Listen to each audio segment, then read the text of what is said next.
Vamos, só um minutinho. Boa noite, mais uma vez. Deixa eu só arrumar o relógio, que hoje eu estou sem aqui, irmãos.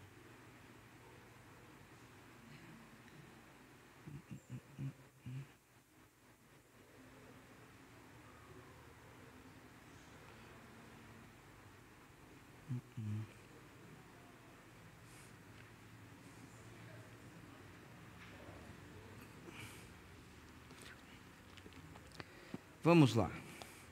Vamos abrir nossas Bíblias em Apocalipse capítulo 15, que é o texto que a gente está estudando esses dias, né? Já é a terceira mensagem que a gente tem, que a gente vai fazer.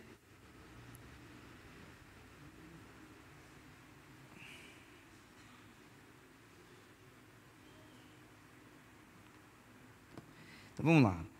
Nós vamos ler, hoje, nós vamos estudar os versos 3 e 4, né? Na semana passada, eu falei um pouco do verso 3 e falei para os irmãos que ia retornar no verso 3. Mas a gente vai ler desde o verso 1.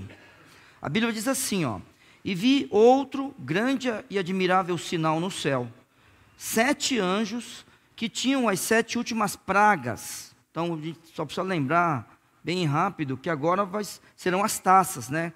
Que serão derramadas. Depois de alguns 7, agora mais um 7, que são as 7 taças da ira do Senhor.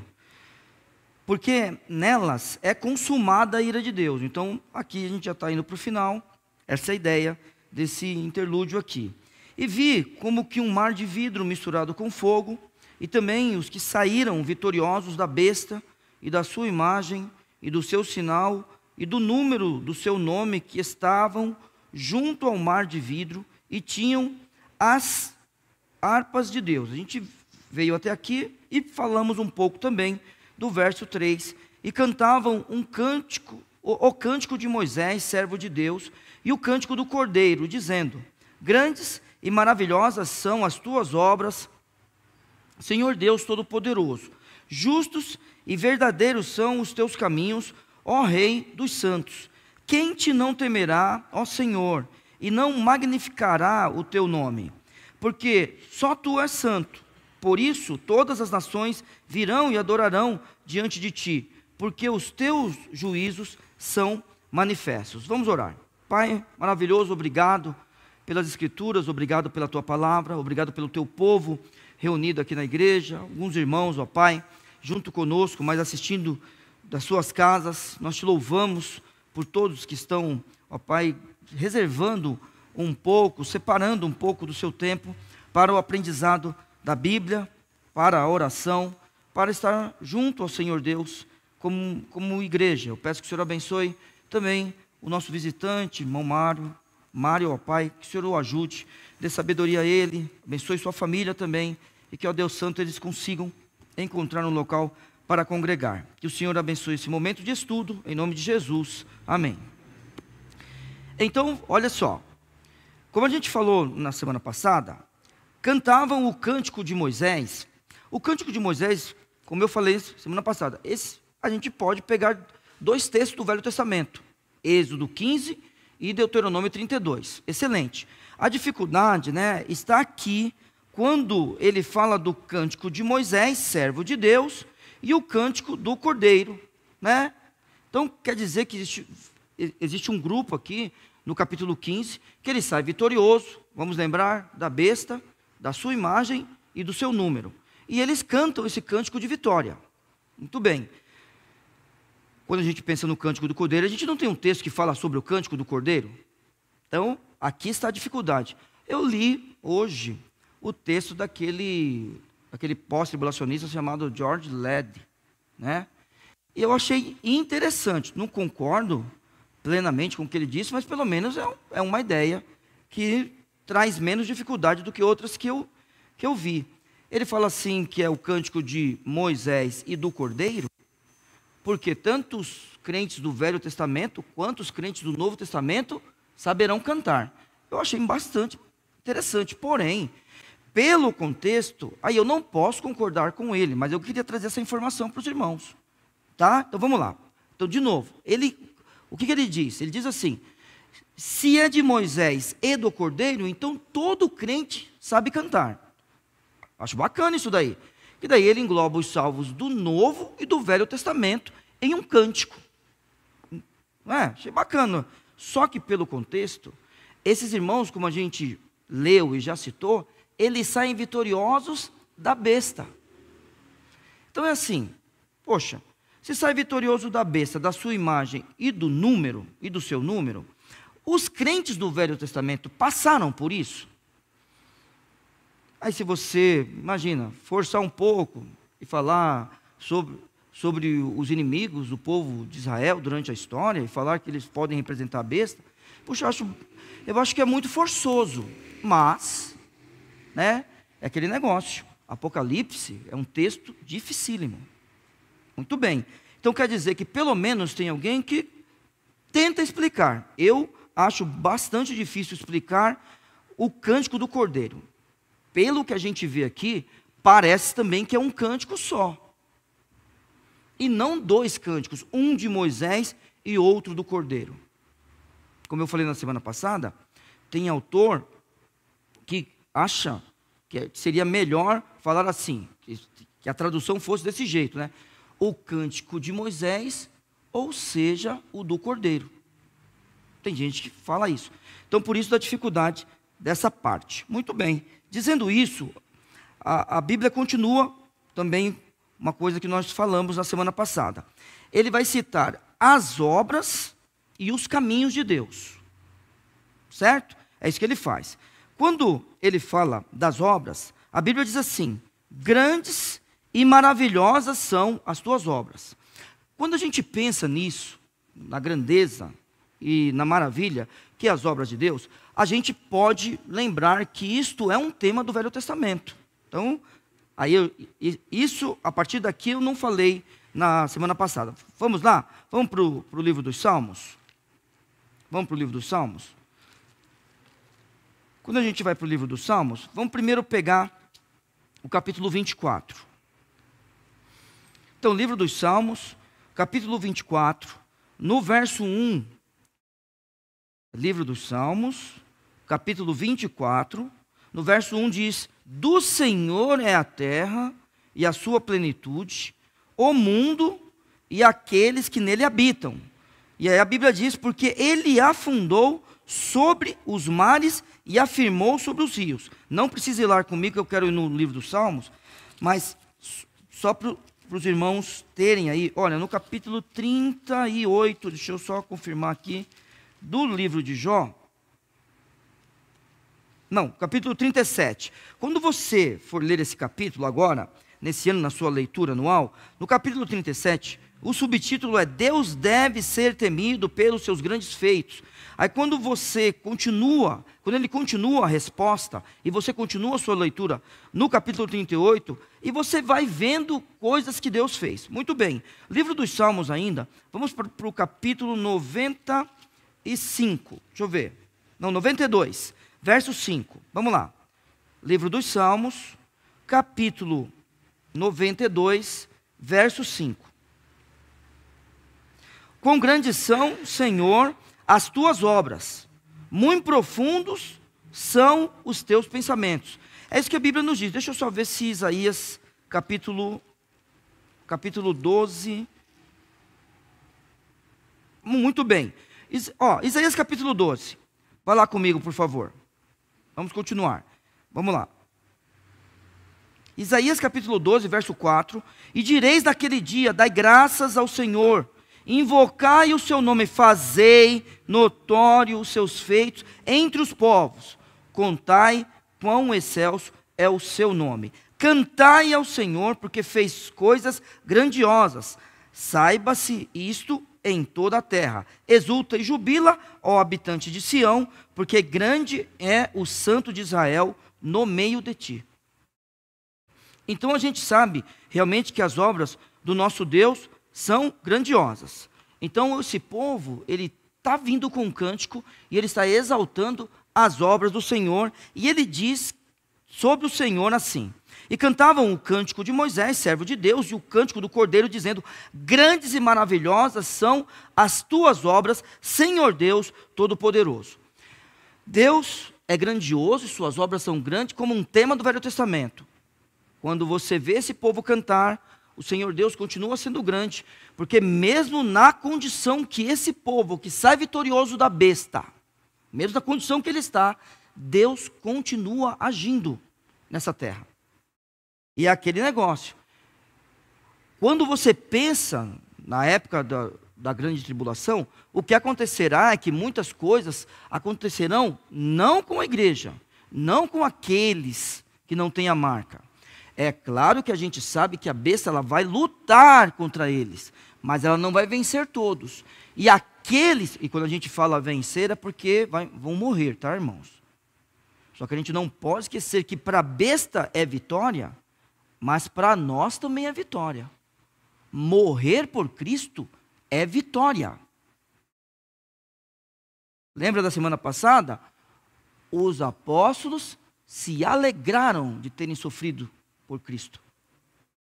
Então agora, continuando, o texto aqui está mostrando o Senhor Deus grandioso no meio da tribulação. E estes homens e mulheres vencendo a besta, a sua imagem e o seu sinal, Deus fazendo grandes obras. E aí continua dizendo agora sobre os caminhos. Justos e verdadeiros são os teus caminhos. Então é assim, irmãos, vamos lembrar. Efésios 2, de 8 a 9, serve para qualquer época da história, porque pela graça sois salvos, por meio da fé. E isso não vem de vós, é dom de Deus. Não vem das obras, para que ninguém se glorie. Esse povo será salvo pela graça, não será na época da grande tribulação?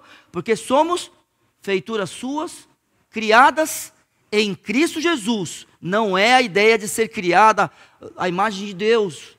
Não. O texto de Efésios está falando sobre o novo nascimento. Lembra do verso 2? Verso 2, do início do capítulo 2? Vós estáveis mortos em ofensas e pecados. Quando chega no verso 10, porque somos feituras suas, é porque a gente estava morto e agora a gente reviveu. Porque somos feituras suas, criadas em Cristo Jesus, para as boas obras, as quais Deus preparou para que andássemos nela. Mas a vereda do justo, o livro de Provérbios, é como a luz da aurora, que vai brilhando mais e mais, até ser dia perfeito. Os caminhos do Senhor são justos e verdadeiros. A gente vai seguir esse caminho. Irmãos, não importa o que aconteça conosco. Irmãos, eu sei que aqui, Deus tem sido misericordioso, e a nossa vida, irmãos, é uma vida tranquila. Mas eu vou dizer uma coisa. Vamos só dificultar um pouco a vida do crente? Pense nos irmãos de Ervalha. Falo com amor e com temor. Em certa parte, está falando com o pastor Viana, eles estão confusos. Aí hoje, agora vamos ir para o extremo. Hoje eu estava ouvindo um pastor falar sobre 70 cristãos decapitados. 70 cristãos. Então, imagine o seguinte, aqui a gente não tem 70 pessoas. Imagine um grupo islâmico, entra no templo, amarra, e vai decapitando um por um. Então é o seguinte, ou eu vejo Marola e minha mãe sendo decapitados, ou elas me veem. Mas, já pensou nisso? Só que os caminhos do nosso Deus são justos e verdadeiros. Então, não importa o que a gente passe, o nosso mundo não é esse, irmãos. Então, quando a gente olha para um texto como esse, a gente tem que pensar, estes homens e essas mulheres saíram vitoriosos de um período que a gente não tem ideia do que é. A gente não tem ideia. E olha, vamos imaginar que o rapto seja verdadeiro. Certo? Vamos imaginar? Eu não creio. Mas vamos imaginar que o rapto seja verdadeiro. A igreja vai embora. Bom, joia. Deus tem seus métodos. Então alguém vai ter que se converter e ser crente, e não vai ser eu e você? para que isso aconteça. Porque não é o povo judeu que vai passar por isso. É crente em Cristo Jesus. Agora, peraí, só um minutinho. Rapidinho. Verso 11 do capítulo 12. Quer ver que é crente em Cristo Jesus? Não é povo judeu isso daqui? Olha só. Verso 11. E eles o... desculpa, eu falei o texto? Apocalipse 12, 11.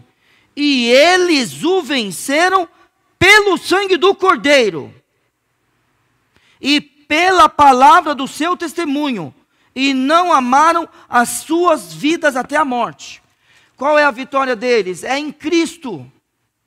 Então, não importa o que aconteça, justos e verdadeiros são os caminhos do Senhor.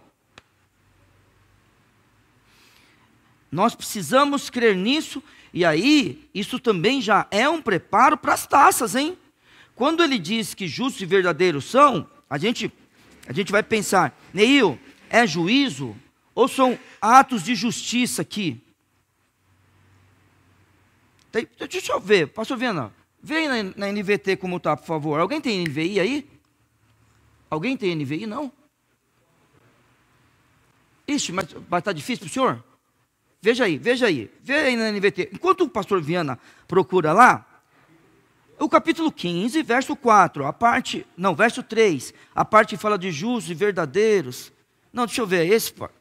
Não, na verdade vai ser o 4, porque os teus juízos são manifestos. Eu acho que tem uma tradução diferente. Mas aqui, justos e verdadeiros são os teus caminhos, não é juízo. Não é juízo não, é no verso 4. Leia o verso 4, por favor.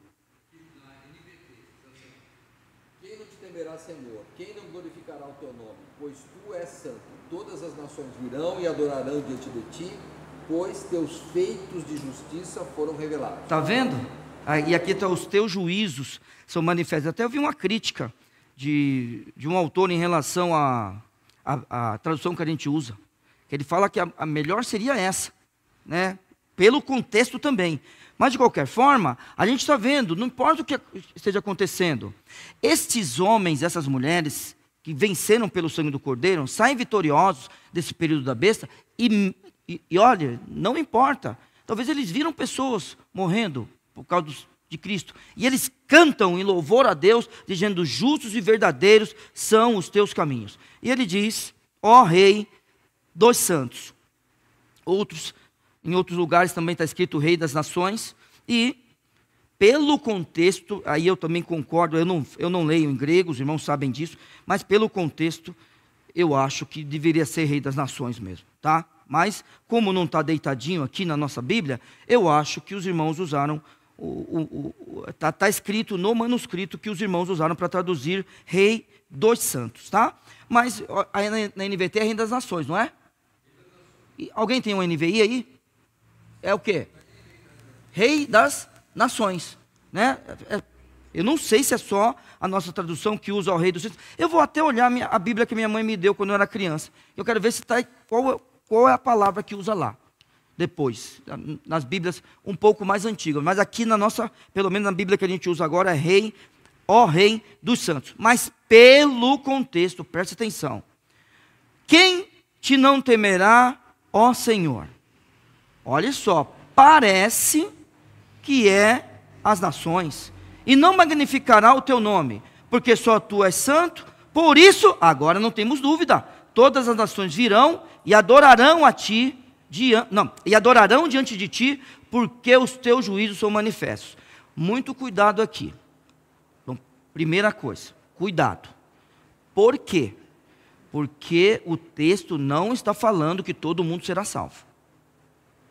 Ele não está falando isso. Neil, mas parece. Porque parece, alguns são universalistas. Irmãos, não é possível ser universalista sem ser herege. Então nós somos batistas. Certo? Hoje, eu vi uma pessoa falar que ele vai nos lugares agora, e ele não sabe se ao entrar numa igreja batista o que ele vai encontrar. Se ele não encontrar um grupo como o nosso, joia. ou pelo menos parecido com ele, se ele se assustar com aquele grupo batista, é porque o grupo não é batista, só isso. É uma coisa simples, tá? Então, por exemplo, aí a gente chega assim, está escrito na igreja assim, na placa, Igreja Batista Renovada, Igreja Batista Avivada. É a mesma coisa, irmão, de o cara falar assim, que time você torce? Não, eu sou palmeirense e corintiano. Não dá, não cabe isso aí. Ou a pessoa torce para um time ou torce para o outro. Não dá para torcer para os dois rivais, isso não existe. Certo? Que time você... Vasco e Flamengo, não tem. Cruzeiro e Atlético, não existe isso, não existe. Eles não são batistas. Tudo bem? É assim que a gente precisa pensar. Então é o seguinte, não existe no meio batista universalista, não existe isso aí. E aí, irmãos, é tão fácil a gente provar isso. Ó, vê se você está com a página aberta aqui, ó. Na sua página, tem o capítulo 15 e 16 juntos? Vê se é igual a minha Bíblia. Vê, tá vendo? Está na mesma página, não precisa nem mudar, irmã Helena. Quer ver que a gente não pode ser universalista? Está vendo que o texto aqui não pode estar falando que todo mundo vai ser salvo? Ô Neia, mas está escrito aqui, quem não te temerá? Ué, todo mundo vai temer a Deus. E quem não vai magnificar o teu nome? Porque tu és santo, por isso todas as nações virão a ti. No final todo mundo vai adorar a Deus. Não, eu vou te perguntar, você, não é para outro. Quem não vem pelo amor... não vem de jeito nenhum, não tem negócio de vir pela dor, né? Hein, Natanael? Quem não vem pelo amor, não vem de jeito nenhum. Está na mesma, o pastor vendo a Bíblia do Senhor é igual a minha, Marolinha. A sua Bíblia é igual a minha. Capítulo 16, comigo. A Bíblia diz assim no verso 5. Não vou ler do verso 5 não, peraí. Ó, eu vou ler a partir do verso, depois eu vou pegar, é aqui. E depois eu vou pegar parte do verso 5. Verso 8. E o quarto anjo derramou a sua taça sobre o sol, e foi-lhe permitido que abrasasse os homens com fogo. E os homens foram abrasados com grandes calores, e blasfemaram o nome de Deus, que tem poder sobre as pragas. E sabe o que acontece? Você vai entender melhor agora, que está escrito na Bíblia o que eu vou falar. O propósito, um dos propósitos das taças, taças, trombetas, qual é o outro 7? Quem me ajuda o outro 7? Selos, trombetas e taças, é o arrependimento. Está escrito aqui, ó. Você não pode ter dúvidas. Verso 9. E os homens foram abrasados com grandes calores, e blasfemaram o nome de Deus, que tem o poder sobre as pragas, e não se arrependeram para lhe darem glória. Continua. E o quinto anjo derramou a sua taça sobre o trono da besta, e o seu reino se fez tenebroso, e eles mordiam as suas línguas de dor. E por causa das suas dores, e por causa das suas chagas, blasfemaram do Deus do céu, e não se arrependeram das suas obras. Irmãos, no final todo mundo vai ser salvo? Não, irmãos, a gente não pode dar nenhuma chance para alguém que fala uma coisa dessa. Aí eu vejo um homem falar assim, não é que eu sou universalista, é que eu quero que o universalismo esteja certo. Irmão, dá para entender isso aí, pastor Viana? Alguém me explica um pastor falar um negócio desse? Não, eu vi, não foi ninguém que me contou. Eu só gostaria que fosse. Ele fala. Quer ver? Tem outro texto aqui. Eu vou achar para os irmãos. Ó, capítulo 9, verso 21, bem rapidinho. Não, peraí, deixa eu ver. Não.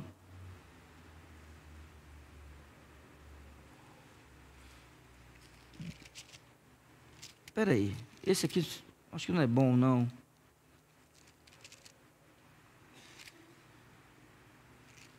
Mas deixa eu ver se tem a ver aqui. Peraí, irmãos.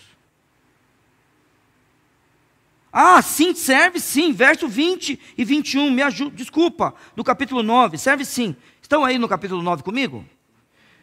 E os outros homens que não foram mortos por essas pragas, não se arrependeram das obras de suas mãos, para não adorarem os demônios e os ídolos de ouro, de prata, de bronze, e de pedra, e de madeira, que nem podem ver nem ouvir, e não se arrependeram dos seus homicídios, nem das suas feitiçarias, nem da sua fornicação, nem dos seus furtos.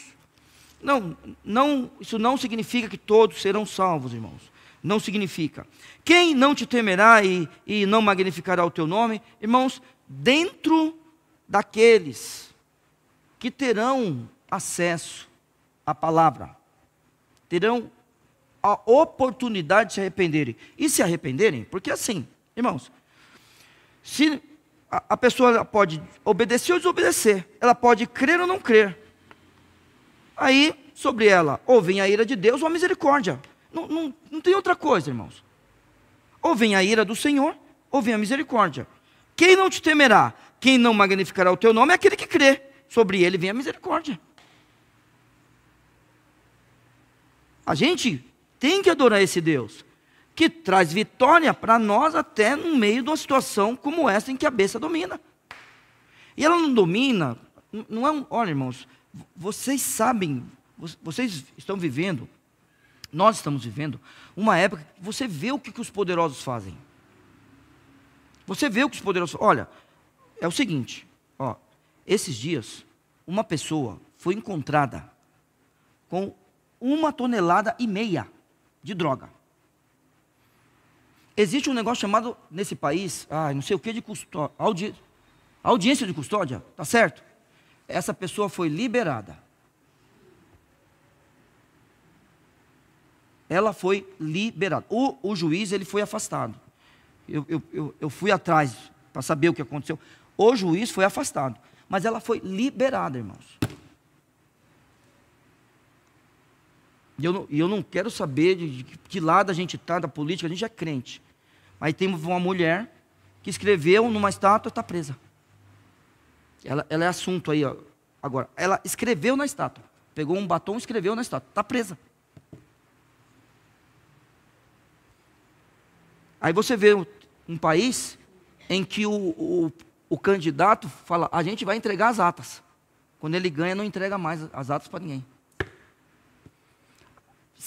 Eu falo para os irmãos, se o Estado falar que vai passar uma avenida aqui, irmãos, vai passar a avenida aqui, o Estado é mais forte.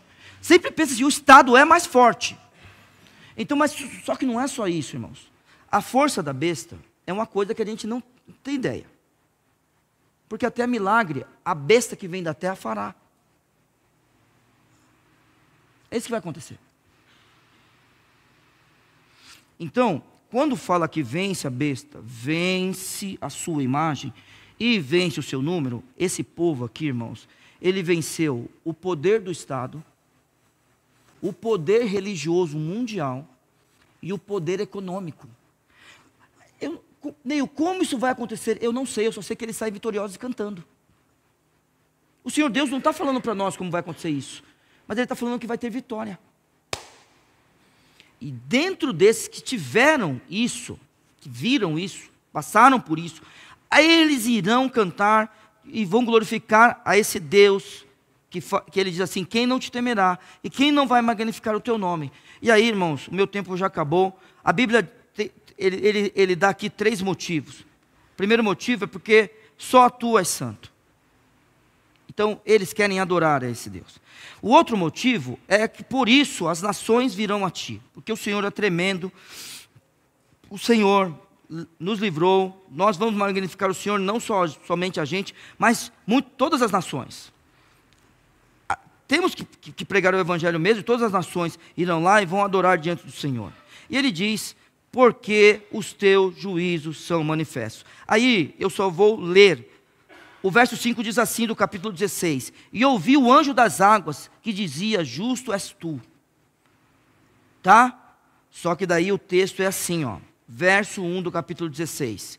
E ouvi, vinda do templo, uma grande voz que dizia aos 7 anjos, ide e derramai sobre a terra as 7 taças da ira de Deus. E foi o primeiro e derramou a sua taça sobre a terra, e fez-se uma chaga má e maligna dos homens, e que tinha o sinal da besta e que adorava a sua imagem. E o segundo anjo derramou a sua taça no mar, e se tornou em sangue como o de um morto, e morreu no mar toda alma vivente. E o terceiro anjo derramou a sua taça nos rios e nas fontes das águas, e se tornaram em sangue. E ouvi o anjo das águas, que dizia: justo és tu, ó Senhor, que és, e que eras, e que has de ser, porque julgaste estas coisas. Muito bem, o nosso texto traz: porque os teus juízos são manifestos. Então, a gente podia pegar esse texto que eu li e encaixar aqui, mas, pelo contexto, é o que eu estou dizendo para os irmãos. Talvez aqui a melhor tradução seria... agora, fala para mim como é que está na NVT, pastor, o final. Os seus feitos de justiça. Certo? Então, talvez a melhor tradução, pelo contexto, e aí eu concordo com alguns que têm falado isso, porque por causa dos teus feitos de justiça. Então, essas pessoas sairão vitoriosas da besta. Elas vão cantar em louvor a Deus, porque Ele é santo, porque nações virão adorá-lo e porque os seus feitos de justiça serão manifestados. Irmãos, semana que vem a gente começa a partir do verso 5, que Deus nos abençoe e que a gente, cada dia, a gente tenha mais consciência. A gente não tem perseguição aqui. Só que existem irmãos nossos que estão sendo perseguidos agora. Agora. Um dia, essa perseguição ela vai ser mundial. Mas mesmo assim, o livro de Apocalipse, ele indica pessoas saindo vitoriosas desta época. Nós estaremos lá e vamos servir esse Deus em qualquer situação. Pai, muito obrigado pela bênção ao Senhor Deus de ter as Escrituras. Abençoe o teu povo que tenha, ao Senhor Deus, te servido, estudado a tua palavra. Abençoe o teu povo que tem enviado outras pessoas para pregar o Evangelho em lugares longes. E, ó Pai, que o Senhor abençoe, levantando mais obreiros para a tua seara, e que a nossa igreja fique firme até a volta de Cristo Jesus. Muito obrigado por tudo, ó Pai. Todo o conforto, consolo e força nas dificuldades. Nos ajude a continuar, para a glória do teu nome. Peço tudo isso e agradeço em nome de Jesus. Amém. Irmãos, até sábado. Irmãos de casa, um grande abraço.